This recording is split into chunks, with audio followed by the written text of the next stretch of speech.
It's very calm and obedient crowd this morning. You stopped talking when the music stopped. Well done. I'm going to pass over to Andrew to take us through he's going to turn on his microphone. The next sermon in our series, but I'll pray for you first, Andrew.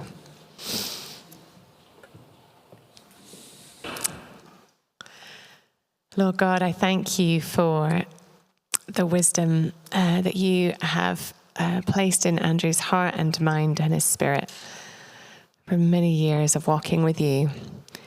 I pray that you'd give him the words to speak to us and our hearts, your ears to hear what he has to share. Amen. Thank you.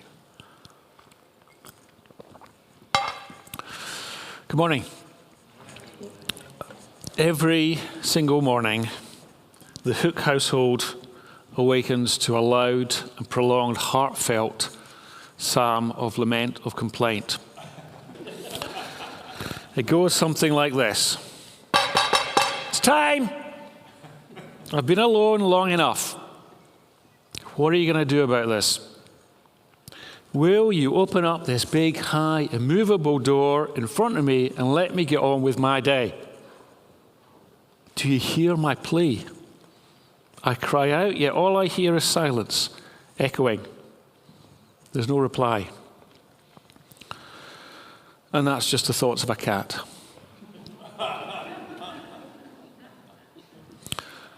Now let's listen to the words of a writer, Kathleen Norris. She's recounting the story of her upbringing in church.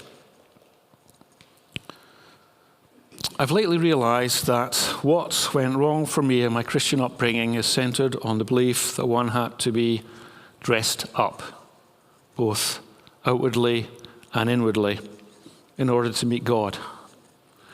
The insidious notion that I need to be a firm and even cheerful believer before I even dare show my face in his church. Such a God was of little use to me in adolescence, and like many women of my generation, I simply stopped going to church when I no longer could be good, which for girls especially meant not breaking rules, not giving voice to anger or resentment, and not complaining. Finally, Padraig O. Tuama, a poet and theologian who will feature later on, tells this story. An old boss of mine has a number of children, but his 4-year-old daughter, Catherine, was my favourite. One time he said to her, "You've only got 2 emotions, Catherine, haven't you? You're either very sad or very happy." And she looked at him and said, or I'm very angry, very angry. I'm in 2 minds whether I want to meet this child, I have to say. So these stories indicate that we're in the domain of experience and emotion. Rupert kick-started our series on the Psalms, songs for every season, really well. His was an introduction of mine we have called a scene setter. I've had one question in my mind, followed by a series of responses that have mounted up like a series of Jenga bricks. It sounds very much like a variation on a Monty Python question set in first century Palestine. What have the Romans ever done for us? And the response is a substantial list. I'm asking, what have the Psalms ever done for the Christian community over the centuries, and what might they do for us as a 21st century community? Here goes. I think we need and have needed the witness of the rough speech that is the Psalms, for the Psalms are key in defeating our tendency to try to be holy without being human first. That's Kathleen Norris. The Psalms honour experience alongside Scripture and tradition. They affirm being human and say yes to the emotions. Be angry and do not sin. Yes, be angry and do not sin. Ephesians 4. I always think relationally is how I take that. The Psalms reimagine emotions not as false or as inappropriate. The Psalms can nurture our emotional, spiritual, and psychological growth. They clothe the soul when we feel naked, without words, and they may give expression to our state. Psalms can act as therapists, bringing conflicted parties into the room. The psalmist tried to bring me into the room, all of me, including my shadow. The Psalms may help us come out from hiding, help us let go of the energy we expend in self-preservation. They compel us to be honest. They allow light into the dark corners and the locked cupboards of our lives. The Psalms help us be and speak as a whole person, integrating our Jekylls and our Hydes, if you like. And the Psalms can act as a canopy for the community, enabling us to unfold and unfurl safely before God. More of that later. So this morning I'm going to be talking about a wall, a field, and a canopy.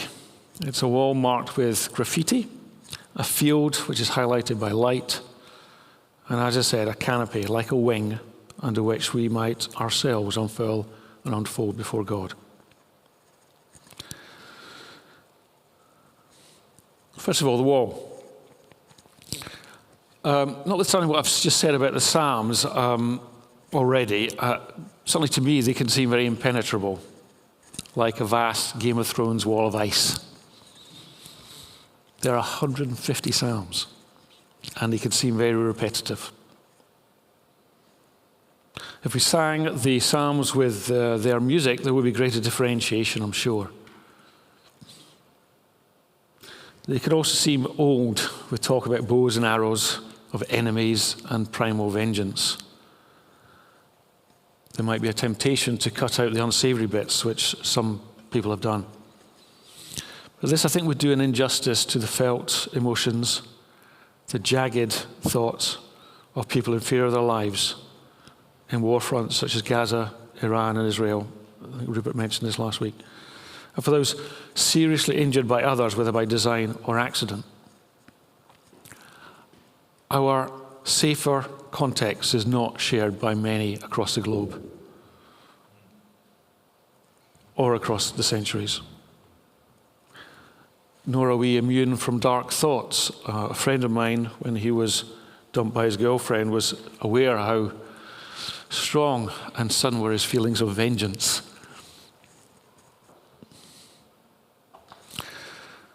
So I'd like to write or etch on this wall called the Psalms, create some graffiti perhaps, break into some of the imposing facade, build on Rupert's description of Brueggemann's classification, and then step back and see if there are ways of hearing and using the Psalms in our daily life and worship.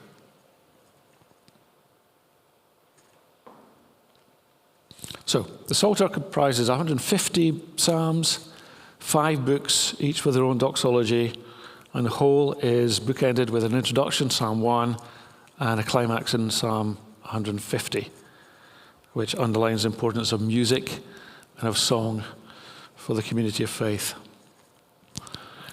Those 5 books are meant to mirror the Pentateuch, Genesis to Deuteronomy, and in so doing states their own importance alongside the law.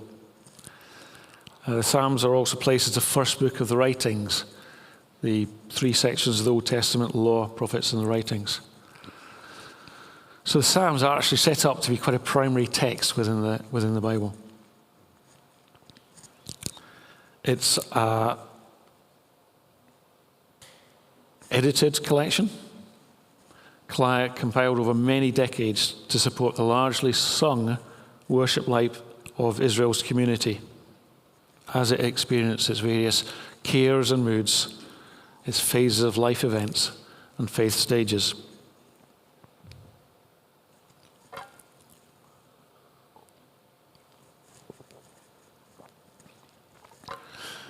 The Psalms are Israel's response to God's generous actions. And unlike most other books, these are Israel's words to God rather than God's words to Israel. we get to sit in on and hear their prayers and their songs, all of which are directed to God, and that's important to know. These are not recitations of actual events of bashing babies. They are not essays or letters or gospels. They're largely not describing historical events, though they are set within a historical time period, typically in around the exile and post-exile, where real people were dragged off to foreign countries and cultures. They were bereft of their symbols of their former glory and position as covenant partners with God, removed from the sacred symbols of temple, land, and promises that seemed to bind them to their God, to Yahweh. They look back at times to the monarchy under David before exile. Israel and Judah's extensive and prolonged infidelity resulted in their being overrun and exiled. And this is actually quite a significant, helpful background for our imaginations as we engage in the Psalms, I think.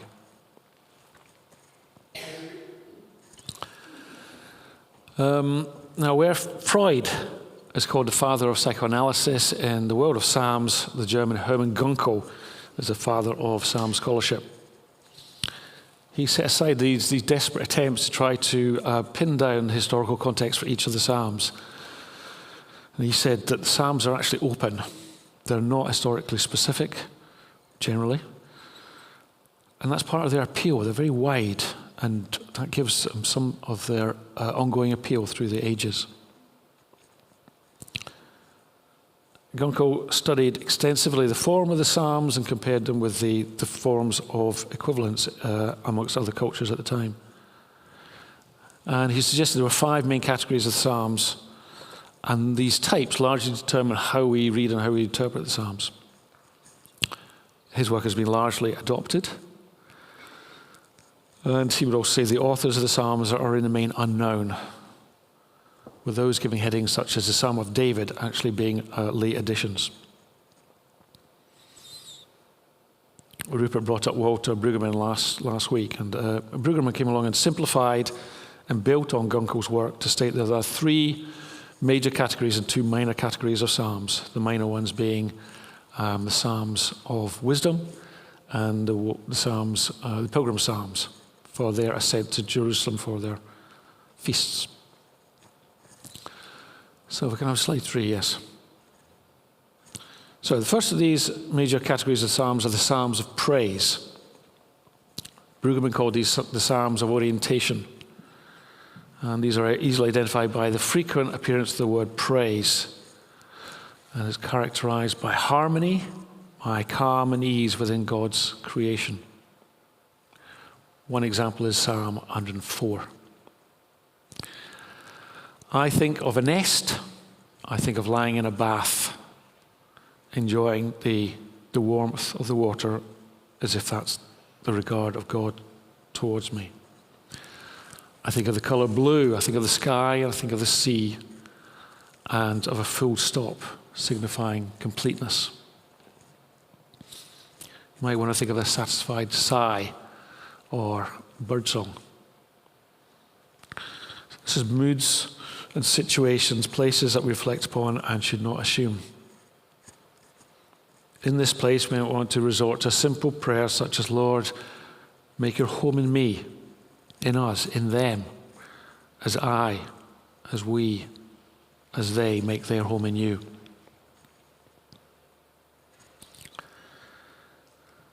The second are the Psalms that Sarah referred to, the Psalms of disorientation. Gunkel named them the Psalms of Lament. So we've got language here of chaos, of complaint and rawness. They comprise the main bulk of the Psalms, almost half of them. If you're looking for one example, is Psalm 13. At times I think of lying in a coffin, awaiting words of resurrection, or being in a pit, waiting for a hand to lift me up and out. I think of the color red for danger or threat, and I think of the exclamation mark. think about a deep groan, such as the one that Justin emitted through my office wall just this week. We may construct a simple prayer in this place. Lord, have mercy on me, on us, on them. These are all containers which can prayerfully hold and shape our experiences of being in disorientation.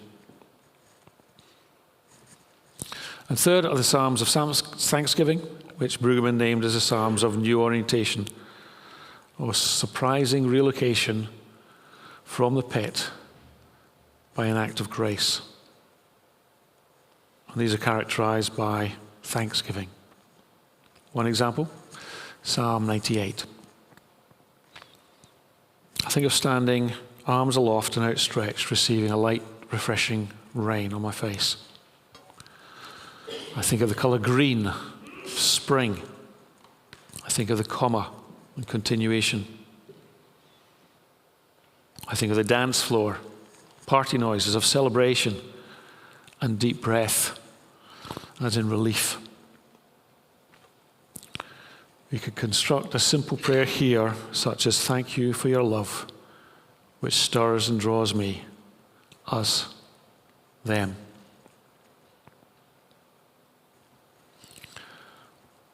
In short, I find visualization helpful when I find myself in each of these places and needing to be prayerfully present and actively engaged with God.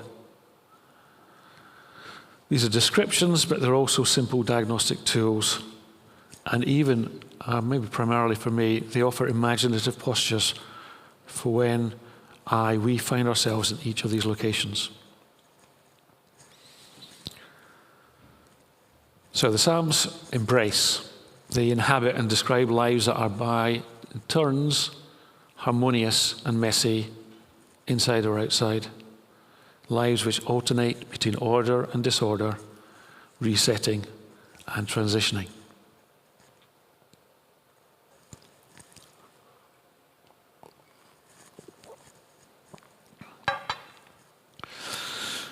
So that was wall. Now we'll talk about the field. I'm going to read a poem by a craggy Welsh priest called R.S. Thomas, who served rough farming communities in Wales in the 1940s to 1970s. He journeyed with them at a time when the Welsh countryside was going through a period of erosion of their way of life due to industrialization.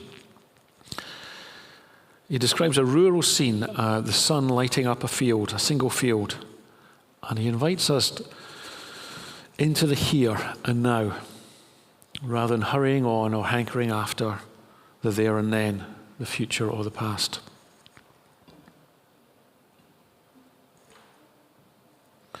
This is the bright field. I've seen the sun break through to illuminate a small field for a while, and gone my way and forgotten it.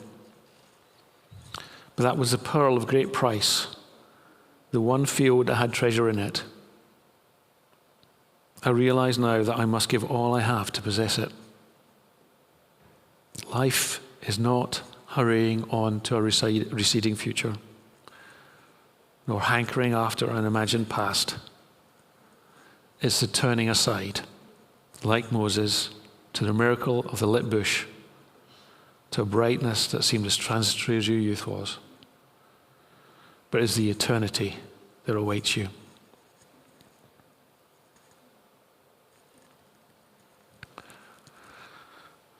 The lit field signals a place and a moment, an emotion, which invites us into authentic connection with our God. The Psalms were for whole communities traveling and worshipping together. And at a more granular level, they encourage a person to attend to their emotions. Like the lit field or the burning bush, here marks the treasure, the pearl, the authentic place of meeting God Himself. A place of miracle, of brightness, and of eternity. So one of the primary things I'm going to say is, or focus on, is this call to be here. wherever here is at any given time within the wide spectrum of experience. I suggest the Psalms act as agents that both identify our location, orientation, disorientation, new orientation, and they clothe our souls. They give possible shapes or profiles for our responses. The Psalms are thoroughly and significantly theological in that they strongly direct our attention and emotions towards God. They invite us, like the sun and the lit field, to turn aside, to stop hurrying after a receding future or hankering after an imagined past. They invite us to stay a while with our experience, to stop and attend to those flashes of emotions for which we typically run or ignore. Often we prefer to be there, somewhere else, than to be here. This act of stopping is best expressed in the words of Prodigal Tuama, say hello.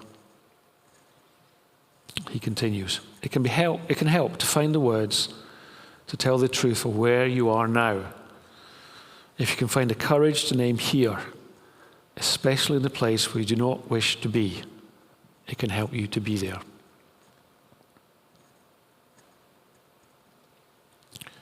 You are here is a good place to begin something that we might call prayer. To begin where you are may take courage or compromise or painful truth-telling. Whatever it takes, it's wise to begin there. Even, maybe Thomas would say, to give all to possess it. The only place I would say to begin is where I am, whether by desire or design or disaster. I am here.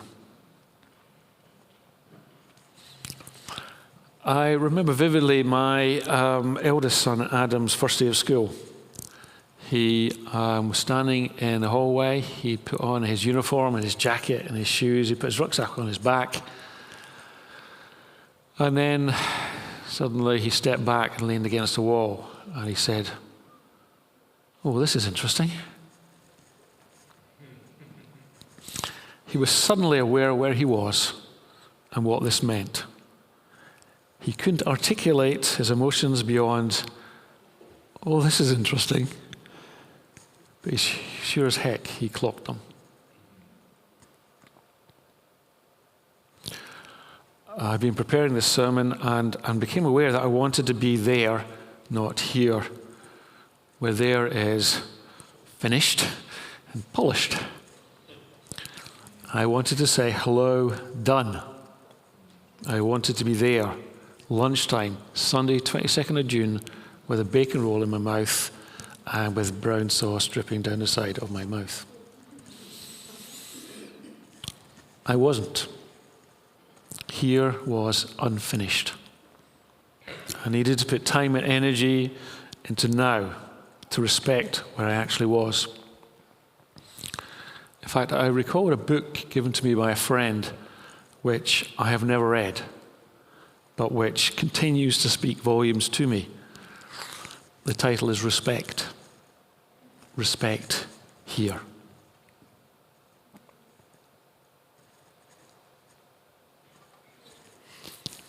The poem Guest House by Rumi describes emotions as guests to be welcomed.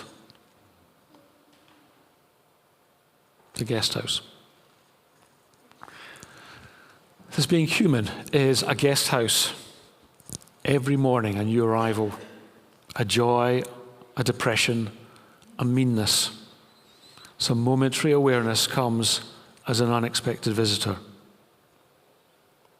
Welcome and entertain them all, even if they're a crowd of sorrows who violently sweep your house empty of its furniture. Still, treat each guest honorably. He may be clearing you out for some new delight. The dark thought, the shame, the malice, meet them at the door laughing and invite them in.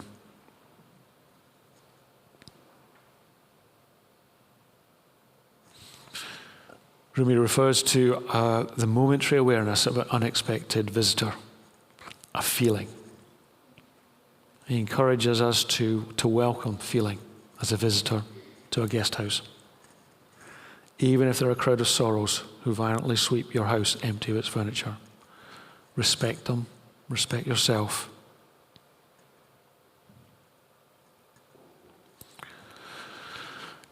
Kirsty's and Leslie's parents are blind and have dementia. They are 95, I think. And both continue to live in their own house with support from carers and family. They often listen to audiobooks, but of late, Donald got caught up in the book's world, such as The High Seas. He falls asleep and then reawakens and is so disorientated, confused, and distressed, asking, "Where am I? Am I in the middle of the sea, in the middle of the Atlantic?" As Otoma would say, it helps to name here. It really does.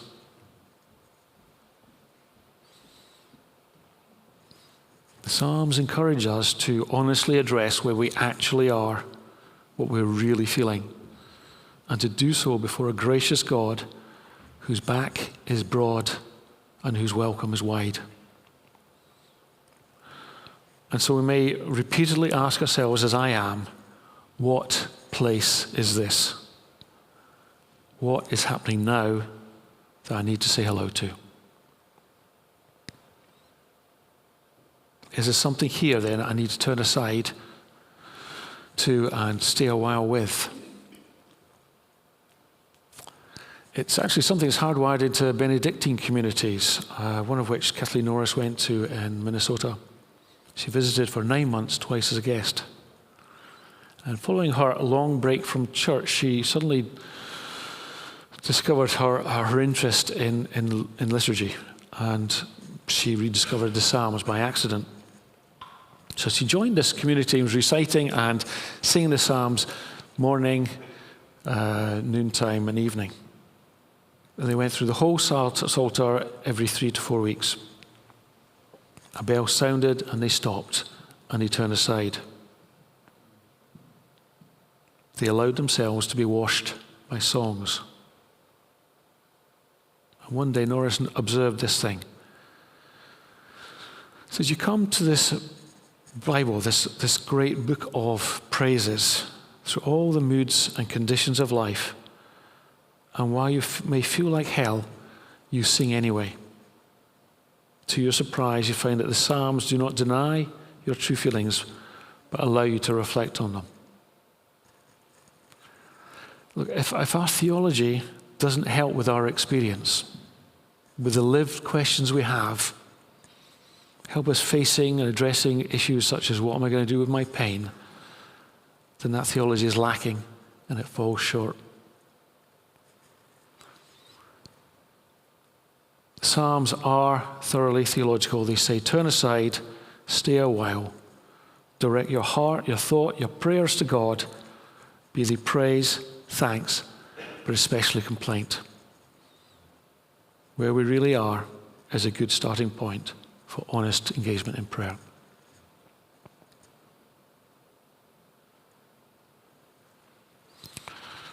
So finally, the canopy. We've done wall, field, now it's canopy. So with the Psalms, we're in the domain of experience and emotions. We're also in the domain of prayer and song, poetry and music. Clearly, you may have noticed this. At CCA, we don't pray our way through the Psalms. But we do highly regard music and song. So how does communal singing of the Psalms relate to what we do? You may have your own responses to that question, but I note that the Psalms are poetry. And poetry's function is not to explain, but to offer metaphors, images, and stories within which we may reflectively inhabit our lives. And I recall a worship experience years ago. We used to have what was called wattles, worship, waiting on the Lord. And I remember Colin getting up once and praying the longest prayer I've ever heard. And it felt like the experience was like he was creating some spinning canopy, some shelter under which I and we could silently, wordlessly be, experiencing the fall of refreshing rain. And then a few weeks ago, Shirley led us in some worship. I did not sing. I was transported back to my father's death, breathing in and out, saying hello again to that experience of being there when he had fallen.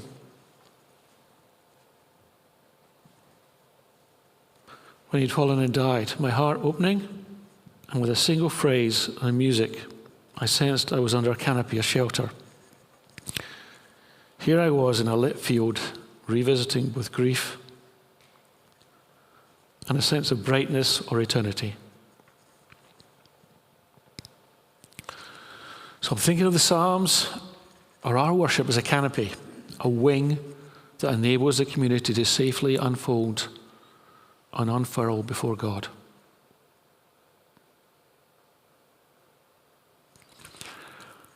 And we're going to take this into our time of bread and wine now. So we're just going to get some of the practicalities set up. Roman, if you can help with bread and wine. I think do you need someone else with it to help? Thank you. So we'll just wait for that to happen, and then I'll lead us through to bread and wine.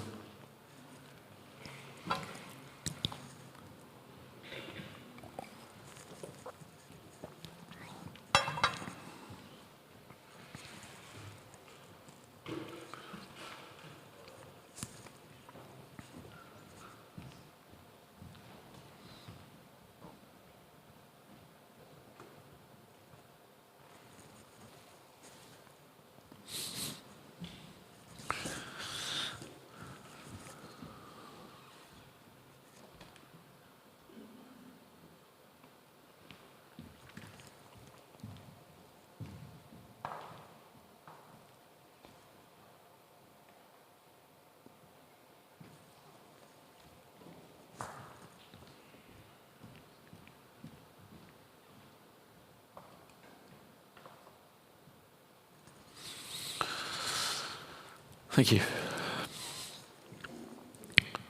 The Psalms are quoted in the New Testament more than any other Old Testament book. It was Jesus' own songbook, one that he drew on from the cross, repeating from Psalm 22, my God, why have you forsaken me? Why are you so far from saving me, so far from my cries of anguish? When I come to bread and wine, I remember that I sometimes think of the thoughts and prayers of the disciples during this time. At the foot of the cross, watching and listening, at the tomb, lost and empty, and at the upper room, surprised and shocked and joyful. Where are you? Where am I? Am I in Good Friday? The exclamation mark, or Holy Saturday, both places of disorientation? Or am I in Easter Sunday, the comma, enlivened, maybe relieved or light, as in orientation or new orientation? As I've said, the Psalms are thoroughly theological, inviting us to address our praise, our laments, and our thanksgiving to God, to be whole, to be honest. So let's take some time to listen to our hearts and to the Spirit as we consider these two questions. What place is this that I am in? Is there something here that I need to say hello to? For in being here, we may become still enough to allow God to deepen us and to move us. Sometimes we just need a phrase from Scripture, a psalm, or a song, as extracts here, to help identify where we are and to hold us. I think that's one of the things Sarah said. She needed that song to hold her. So those things that need to hold us there, to enable us to stay a while. Sometimes it's just a colour, sometimes an image or a ritual or a view. So at various points we say hello to stories that shelter us. Hello to the phrases that shelter us. Hello to the songs that cover us. Hello to the music that covers us too. So let's turn aside and stay a while and say hello to what is. So you want to come forward and help yourself to bread and wine. And then we'll move into some instrumental music and into some sung music. So this is a bit of space for us to be present to the place that we're in. Let's ask, is there anything we need to say hello to? So please come forward to take the bread and wine.